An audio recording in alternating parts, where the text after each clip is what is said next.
పోసుకొని ఆత్మార్పణ చేసుకున్నాడు.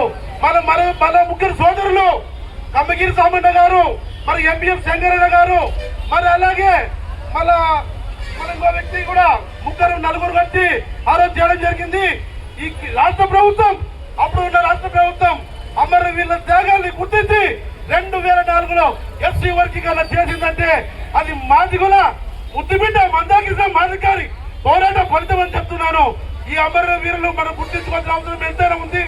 ఈ రోజు తాడిపత్రిలో అనంతపురం జిల్లా నుంచి వచ్చిన సీనియర్ నాయకులు పిసిఎన్ దాస్ గారు, మరి అలాగే ఎంఎస్ఎఫ్, మరి అలాగే విశ్వనాథ్ బాబు గారు, మరి ఈ కార్యక్రమం చేపట్టి వారి పీకే గంగరాజన్న గారు, మరి అలాగే సీనియర్ నాయకులు పప్పు రాజనారాయణ గారు, మరి అలాగే చింతా పురుషోత్తం నాయకులు, ప్రతి ఒక్కరికి ఇక్కడ వచ్చిన ప్రతి ఒక్కరి నాయకులకు ఆదినారాయణ గారికి, మరి కొందరు మంది సోదరుల పేర్లు తెలియకుండా మర్చిపోతే నేను వాళ్ళకి సారీ చెప్తున్నానండి.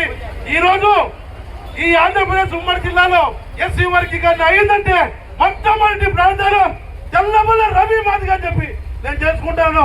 మరి అలాగే తెలంగాణ సురేంద్ర మాది గారు, మరి అలాగే భారతక్క గారు, ఇలా ఎంతో మంది ప్రాణత్యాగం చేస్తే వాళ్ళ ప్రాణత్యాగాలు పదంగా పెట్టి మనం వర్గీకరణ సాధించుకున్నామండి. వర్గీకరణకి మధ్యలో ఫేస్బుక్ లో చూస్తున్నాం, కొందరు సోదరులు వర్గీకరణ వ్యతిరేక పోరాటం నేను పెట్టుకుంటారు.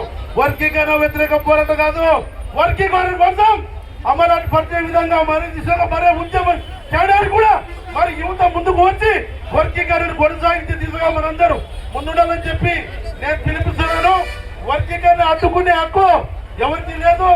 వర్గీకరణ కోసం రాజ్యాంగ దిన ప్రతి ఒక్క మానపిటకు జోహార్, అమరవీరుల జోహార్. అలాగే నా ఒక చిన్న విన్నపం,